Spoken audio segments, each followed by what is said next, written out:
For RBC, we feel that the TCFD recommendations are a useful framework for internal and external discussions on climate-related risks and opportunities. It's enabled us to work with other peers as well as other subject matter experts and other stakeholders to further elaborate the discussions about how do we address this challenge, how should we be thinking about it, how we should be responding to it, and how we should be mitigating it.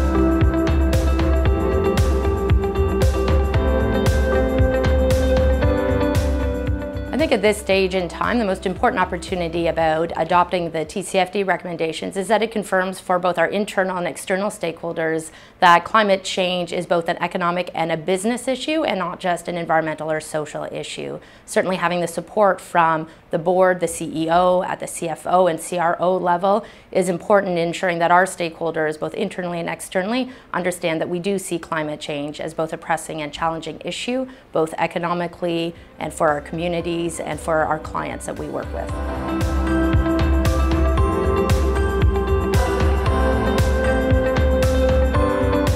The idea of scenario analysis is not new to financial institutions, and while climate change scenario analysis has taken place over years for government policy development purposes, and certain industries and sectors certainly have used climate change scenario analysis, what we do find with existing climate change scenarios and models is they're not well suited to the type of analysis that a financial institution would need to do when looking at a loan portfolio. In doing climate change scenario analysis, what we would need is we would need climate change scenarios with a range of temperature targets that consider a range of sectors and geographies so that we have an internally consistent model and scenario that we can apply across our whole portfolio. We would also need to have a granularity in the data so that we can start to understand better the sector relationships to climate risk drivers, both within a sector and between sectors. And really the final piece that we have found challenging in looking at climate change scenarios and models is in the outputs of those models.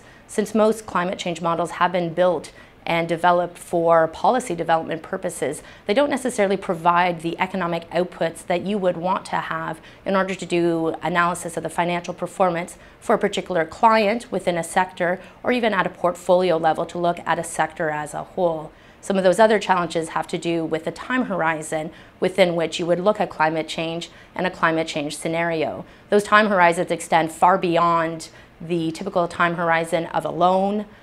typical time horizon of our current risk models and our current stress testing. We also have the challenge that most of the analytics and the risk modeling we would do would be based on historical trends and data, which are not going to necessarily be good predictors of future impacts. But yet, knowing that there are no correlations that currently exist between climate risk drivers and creditworthiness or credit ratings of clients. So there's a data gap there. There's also a gap in methodology as well in terms of how you start to take a climate change scenario, apply it broadly across a portfolio of clients, and then translate that into credit risk metrics to be able to assess what the impact will be on a financial institution. We are exposed through all of our clients, and we can't just look at one sector, one client. We need to be able to take both a top-down and a bottom-up approach in order to understand that portfolio level impact and then a business level impact as well.